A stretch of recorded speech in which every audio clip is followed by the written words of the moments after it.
आज मैं एक्सप्लेन करूंगी Percy Jackson and Sea of Monsters को। ये एक सीरीज बुक है और इसके राइटर है रिक रियॉर्डन। अगर आपने इस सीरीज की first book pursed Jackson and the lightning thief की एक्सप्लेनेशन नहीं सुनी है तो पहले सुन लें, नहीं तो ये कहानी आप अच्छे से इंटरप्रेट नहीं कर पाएंगे।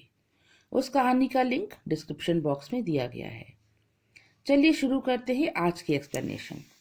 कहानी शुरू होती है जब पर्सी जैक्सन अपनी मॉम के साथ मैनहट्टन शहर में पिछले 1 साल से रह रहा है और पास के स्कूल के क्लास 8th में पढ़ाई कर रहा है। आज उसके क्लास का लास्ट वर्किंग डे है और फिर हॉलीडेज स्टार्ट हो जाएंगी। पर्सी को रात में सपना आता है जिसमें वह अपने दोस्त ग्रोवर को मुश्किलों में घिरा देखता है। वह देखता है कि किसी दानव ने ग्रोवर को एक गुफा में कैद कर लिया है और ग्रोवर पर्सी को पुकार रहा है कि वह जल्दी से उस टापू पर आए और उसकी जान बचाए। सबसे आश्चर्य की बात तो यह है कि ग्रोवर ने एक दुल्हन के कपड़े पहने थे। आपको यहाँ याद दिला दे कि ग्रोवर एक सैटर है, यानी आधा इंसान और कमर के नीचे का हिस्सा बकरी। वह अपने देवता गॉड पैन की तलाश में गया हुआ है। अगली सुबह पर्सी अपने सपने के बारे में सोच के परेशान हो रहा था, पर उसे खुशी थी कि वह वापस कैंप जाएगा जहां सब उसकी राह देख रहे होंगे। पर पर्सी की मॉम उसे कोई बात छुपा रही हैं और वह नहीं चाहती कि वह अभी कैंप वापस जाए। पर्सी का एक नया दोस्त बना है, टाइसन। वह है तो लंबा चौड़ा और ताकतवर, पर उसका मन बिल्कुल छोटे बच्चे जैसा है। वह बहुत जल्दी घबरा जाता है और रोने लगता है, पर पर्सी के साथ उसे अच्छा लगता है। पर्सी टाइसन के साथ स्कूल पहुंचता है जहां आज डॉज बॉल का मैच है। पर्सी ने क्लास में स्लोन नाम का लड़का है जो बहुत लंबा और ताकतवर है और वह मैच के लिए अपने जैसे 8-10 लड़के लेकर आया है। पर्सी की टीम के बच्चे छोटे और कमजोर होते हैं। वे सब स्लोन की टीम को देखकर घबरा जाते हैं। फिर मैच शुरू होता है और देखते देखते वे लड़के दानव का रूप ले लेते हैं। असल में वे लेस्ट्रिगोनियंस थे जो कि इंसानों को जिंदा खा जाते थे और वे पर्सी को मारकर खाने आए थे। देखते देखते रबर की बॉल लोहे की भारी आग उगलती बॉल्स में कन्वर्ट हो जाती हैं और वे सारे पर्सी के ऊपर उस बॉल को फेंकते हैं। पर टाइसन उन आग उगलती बॉल्स को बड़ी आसानी से पकड़ लेता है और उन्हीं दानवों को मार देता है और उसके हाथ भी नहीं चलते। पर टाइसन अकेला था और वे बहुत सारे। तब अचानक से एनाबेथ आ जाती है। वो पर्सी की जान तो बचाती ही है, साथ ही टाइसन और पर्सी को लेके वहां से भाग जाती है।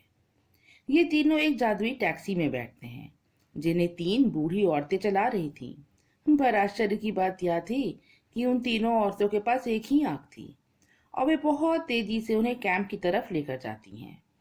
वो तीनों पर्सी को अपनी बातों में फंसा लेती हैं और उसे 4 नंबर्स बताती हैं जो थे 30, 31, 75 और 12। पर इन नंबर्स का रहस्य पर्सी नहीं जानता और उसे यह भी नहीं पता था कि वह किस षड्यंत्र का शिकार होने जा रहा था। देखते देखते वे कैंप के पास पहुंच जाते हैं, पर कैंप अब पहले की तरह सुरक्षित नहीं था। वह पाइन ट्री जो कि उनकी रक्षा करता था, उसके पत्ते सूखकर पीले पड़ गए थे और वहां बहुत विशालकाय बुल जो कि मेटल्स के बने थे और आग उगल रहे थे, वो कैंप के बच्चों पर अटैक कर रहे थे। टाइसन बाहर ही रुक जाता है क्योंकि कैंप के अंदर सिर्फ हाफ ब्लड बच्चे ही जा सकते थे। इसलिए एनाबेथ और पर्सी अंदर जाते हैं और उन बुल्स से लड़ने लगते हैं, पर उनसे जीतना लगभग नामुमकिन था। तब एनाबेथ टाइसन को बुलाती है। यह देख के पर्सी आश्चर्य से भर जाता है क्योंकि वह नहीं जानता था कि टाइसन भी किसी भगवान की संतान है। टाइसन आता है और देखते देखते उन बुल्स को मार गिराता है। पर एनाबेथ हमेशा टाइसन से नाराज ही रहती और उसे शुक्रिया भी नहीं करती। पर्सी टाइसन को देखता है तो उसे टाइसन की आंखों में कुछ अलग सा लगता है। वो उसे ध्यान से देखता है तो पाता है कि टाइसन की सिर्फ एक ही आंख है, वो भी नाक के ऊपर बीचों बीच। एनाबेथ बताती है कि टाइसन एक साइक्लॉप्स है और साइक्लॉप्स पर आग का असर नहीं होता, इसलिए टाइसन इतनी आसानी से आग से लड़ लेता था। कैंप से मिस्टर ब्रूनर को निकाला जा रहा था क्योंकि उन पर मिस्टर डी यानी गॉड डायनोसियस को शक था कि उन्होंने थालिया यानी उस पाइन ट्री को पॉइजन देकर मारने की कोशिश की है और इसलिए वह पेड़ सूखता जा रहा है और कैंप पर खतरा बढ़ता जा रहा है। पर्सी जानता था कि मिस्टर ब्रूनर यानी कायरॉन ऐसा नहीं कर सकते, पर वह चुप रह जाता है। आपको याद दिला दें कि कायरॉन एक सेंटोर हैं, यानी आधे इंसान और आधे घोड़े, और वे 3000 सालों से योद्धाओं को तीर चलाने और युद्ध में लड़ने की कला सिखाते हैं। कायरॉन चले जाते हैं और उनके स्थान पर आते हैं टेंटालस, जो कि एक श्राप से पीड़ित हैं। उसका चेहरा पीला, शरीर दुर्बल था और आंखों के नीचे नीले घेरे। और आश्चर्य की बात तो यह थी कि टेंटालस जब भी कुछ खाने की चीज उठाता या कुछ पीना चाहता तो वह वस्तु उछल कर उसके हाथों से भाग जाती। टेंटालस पर्सी से चिढ़ता था और टायसन का मजाक उड़ाता रहता। फिर एक दिन वह सबको बताता है कि किस तरह एक बार हजारों वर्ष पूर्व देवताओं ने उसे श्राप दिया था, जिससे वह कुछ भी खा पी नहीं सकता, क्योंकि उसने अपनी संतानों की हत्या कर उन्हें देवताओं को खाने को दिया था। वह अत्यंत क्रूर, भावना शून्य, श्रापित जीव था। टायसन पर्सी के साथ उसी के केबिन में रहता था, क्योंकि अभी भी वह अंडर डिटरमाइन था। उसे नहीं मालूम था कि उसके पिता कौन हैं। साइक्लॉप्स एक तरह से दैत्य होते हैं और वे नेचर स्पिरिट यानी आत्मा और गॉड के मिलन से पैदा होते हैं। ये विशाल काय जीव धोखा देने के लिए बदनाम होते हैं और यही वजह है कि टायसन को कैंप में कोई पसंद नहीं करता था। फिर एक दिन डिनर के समय टेंटालस टायसन की बेइज्जती कर रहा था। तभी टायसन के सर के ऊपर हरी रोशनी वाला त्रिशूल प्रकट होता है, ठीक वैसे ही जैसे कभी पर्सी के सर पर प्रकट हुआ था। टायसन कुछ समझ नहीं पाता, पर सबको मालूम पड़ जाता है कि पर्सी और टायसन भाई हैं।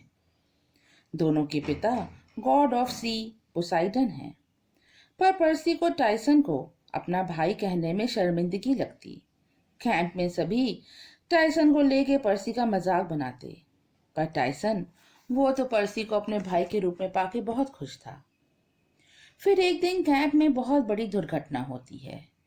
कैंप में कैरियट रेस थी और सभी अपने अपने रथ और घोड़ों के साथ तैयार थे, पर तभी वहां बहुत बड़ी और विचित्र सी चिड़ियों का झुंड बच्चों पर हमला कर देता है।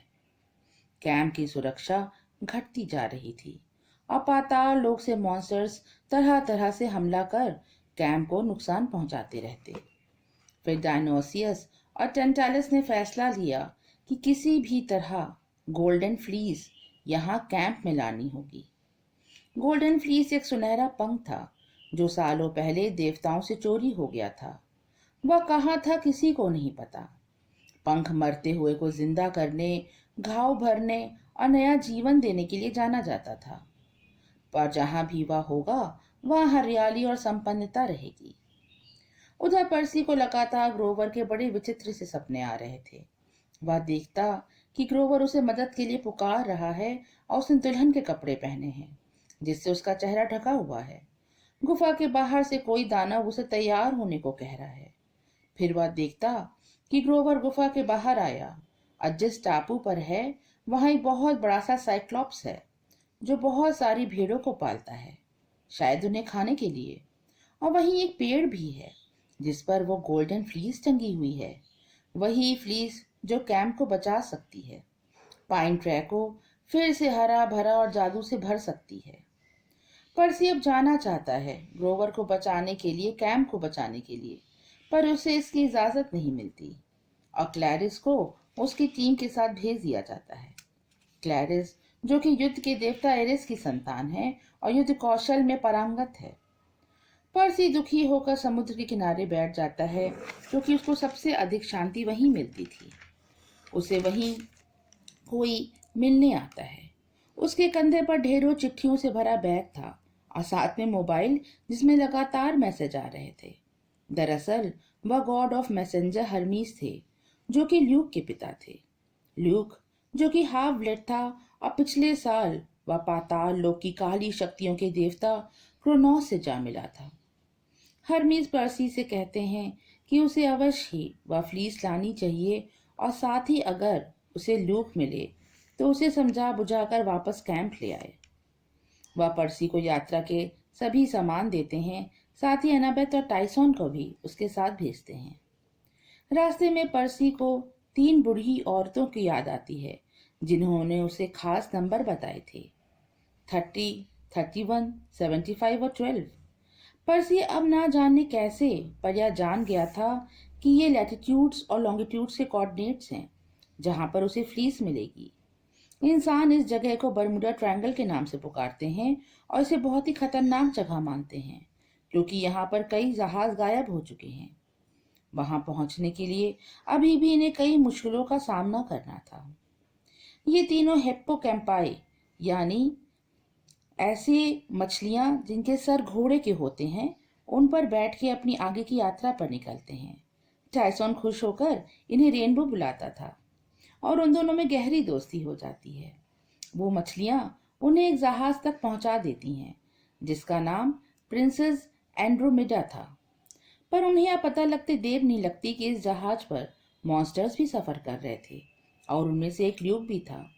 वहां पर एक कमरा था जहां पर बड़ा सा सुनहरा ताबूत रखा था और उस ताबूत से जैसे कोई नकारात्मक ऊर्जा निकल रही थी। ल्यूक इन तीनों को पकड़ लेता है और पर्सी को बताता है कि देवता उसका इस्तेमाल कर रहे हैं और उसके 16th बर्थडे पर कह के वह चुप हो जाता है। यह बात पर्सी ने कई बार सुनी थी कि उसके 16 साल पूरा होने पर कुछ होने वाला है, पर क्या ये उसे कोई नहीं बताता।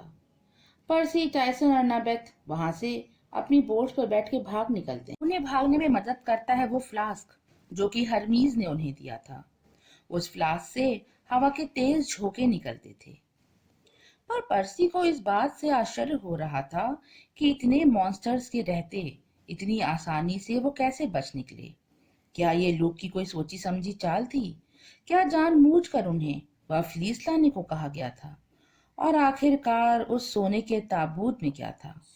पर्सी के 16वें जन्मदिन पर क्या होने वाला था?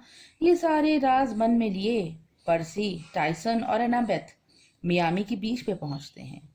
एनाबेथ एक सोने का सिक्का उछालकर कैरॉन को यह खबर देती है कि वे लोग कहाँ हैं और कहाँ जा रहे हैं। टाइसन अपने लिए डोनट खरीद कर लाता है, पर इस सुनसान इलाके में डोनट की शॉप कैसे आई? तभी इन पर हाइड्रा जो कि 8 सर वाला राक्षस होता है हमला कर देता है। पर्सी उसका सर काटता तो वहां दूसरा सर उग जाता और तभी वहां अपने जंगी जहाज लिए क्लैरिस आ जाती है और हाइड्रा को बम से उड़ाकर वे सारे जहाज से आगे बढ़ते हैं। आगे गहरे समुद्र में खतरे और डरावने थे। उनका सामना 2 समुद्री मॉन्स्टर्स से होता है जो उन्हें निगल जाना चाहते थे, पर बड़ी मुश्किलों से वे उससे बचते हैं। पर इस युद्ध में टाइसन जहाज के साथ समुद्र की गहराइयों में खो जाता है।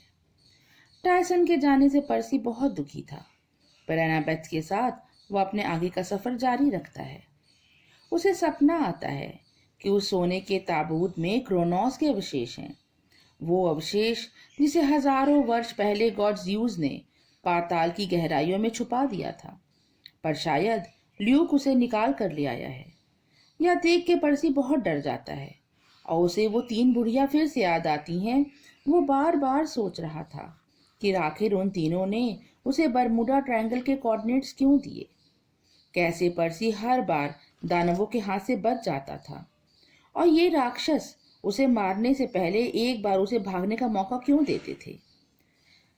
अगर सब कुछ ठीक रहा तो पर्सी अगले 24 घंटे में ग्रोवर के पास पहुंच जाएगा।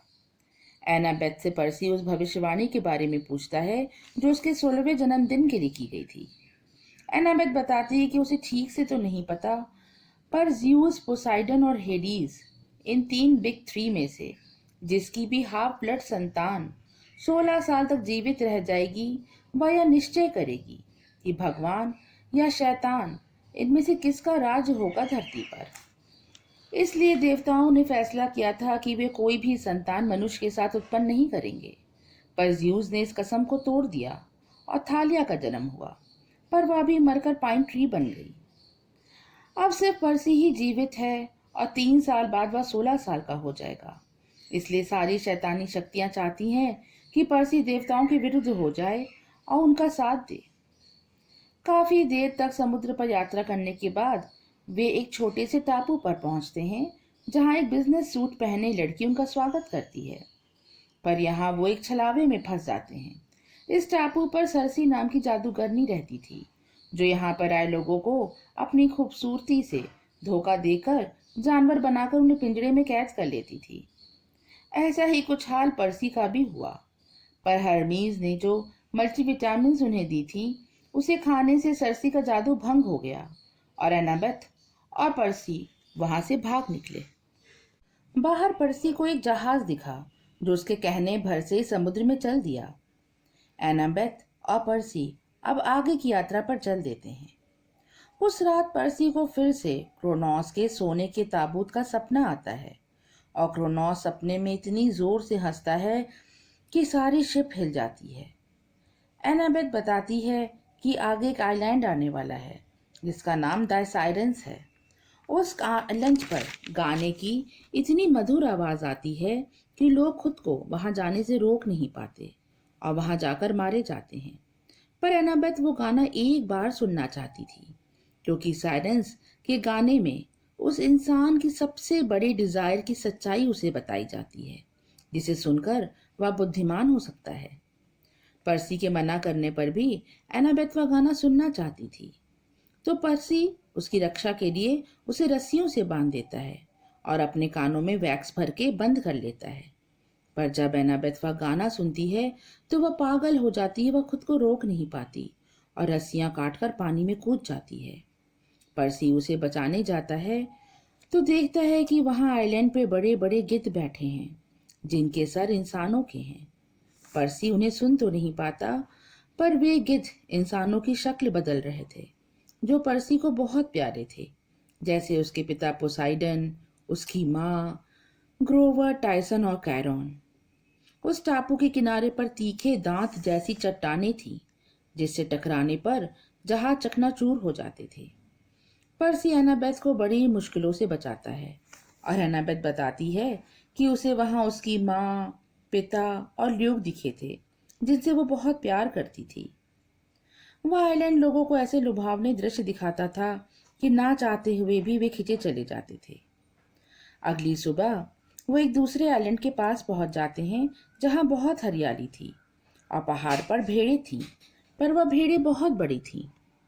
आइलैंड के बीचों बीच एक बहुत बड़ा सा पेड़ था, जिस पर वो गोल्डन फ्लीस टंगी थी, जिसे वो लेने के लिए आए थे, पर उसे लेना इतना आसान नहीं था। वो भेड़ें वो जानवर और इंसानों सबको खा जाती थीं, जो भी इस पहाड़ पर चढ़ने की कोशिश करते थे। क्लैरिस वहां पहले ही पहुंच चुकी थी और वहां ग्रोवर भी था। ग्रोवर दुल्हन के कपड़ों में था, जैसे कि पर्सी ने अपने सपने में देखा था, और वहां एक बहुत बड़ा और शक्तिशाली साइक्लॉप्स राक्षस था। वह साइक्लॉप्स बहुत ही डरावना था और उसने भी वेडिंग ड्रेस पहन रखी थी। वह ग्रोवर से शादी करने वाला था, पर क्लैरिस उसे बताती है कि ग्रोवर कोई साइक्लॉप्स नहीं बल्कि एक सटायर है, क्योंकि वह साइक्लॉप्स, जिसका नाम पॉलीफिनस था, ठीक से देख नहीं सकता था, इसलिए वह ग्रोवर को एक लेडी साइक्लॉप्स समझ गया था। अब पॉलीफिनस क्लैरिस से शादी करने का फैसला करता है और दोनों को एक गुफा में बंद करके जंगलों में चला जाता है। पर्सी और एनाबेथ बहुत मुश्किलों से ग्रोवर और क्लैरिस को बचाते हैं और तभी वहां टाइसन आ जाता है, जिसकी मदद से उन्हें गोल्ड फ्लीस मिल जाती है। वे सारे फ्लीस लेके वहां से भाग खड़े होते हैं। टाइसन बताता है कि उसे हिप्पोकैम्पाई ने बचाया था, जिसे वह रेनबो कह के बुलाता था। ये सभी मियामी बीच पे पहुंचते हैं और क्लैरिस को गोल्ड फ्लीस के साथ वापस कैंप भेज देते हैं, क्योंकि यह मिशन उसी का था। इधर ल्यूक और उसके मॉन्स्टर्स आकर पर्सी, टाइसन और एनाबेथ को पकड़कर अपनी शिप पर ले जाते हैं और उनसे गोल्डन फ्लीस मांगते हैं। उस फ्लीस से वो क्रोनोस को वापस जीवित करना चाहते थे, पर जब उन्हें फ्लीस नहीं मिलती तो वो इन्हें मारने का फैसला करते हैं। पर तभी कैरॉन अपनी सेना लेकर वहां आ जाता है और उन तीनों को बचाकर कैंप ले जाता है। इस बात से भी राज खुल जाता है कि थालिया बनी पाइन ट्री को क्रोनोस के कहने पर ल्यूक ने ही जहर दिया था। गोल्ड फ्लीस पाइन ट्री पर टांग दी जाती है और वह पेड़ वापस से हरा भरा हो जाता है। पर एक चौंकाने वाली बात होती है, वह पेड़ हरा भरा तो होता है, साथ ही मृत थालिया भी जीवित हो जाती है। यहाँ पर कहानी का सबसे बड़ा राज खुलता है। वह भविष्यवाणी जिसमें बिग थ्री की कोई 16 वर्ष तक जीवित संतान भविष्य बदलेगी, और थालिया कुछ ही महीनों में 16 वर्ष की होने वाली है। इसलिए क्रोनोस ने यह चाल चली थी, जिसके तहत सबसे पहले वो 3 बूढ़ी औरतें पर्सी को बरमुडा ट्रायंगल के कोऑर्डिनेट्स देती हैं। ग्रोवर को वहां कैद करवाया जाता है और पर्सी को जीवित रखते हुए फ्लीस लाने दी जाती है। अब जबकि थालिया, जो कि ज्यूस की हाफ ब्लड संतान है, वह जीवित हो गई है, तो वह यह निर्णय लेगी, वह यह निश्चय करेगी कि ओलंपस पर भगवानों का राज्य होगा कि नहीं। थालिया और पर्सी क्या अच्छे दोस्त बनेंगे या एक दूसरे के जानी दुश्मन, ये जानेंगे हम पर्सी जैक्सन के अगले भाग में। आपको ये कहानी कैसी लगी कमेंट सेक्शन में ज़रूर बताएं। कहानी अच्छी लगी हो तो इसे लाइक करें और आगे की नोटिफिकेशन के लिए चैनल को सब्सक्राइब करें। Bye for now.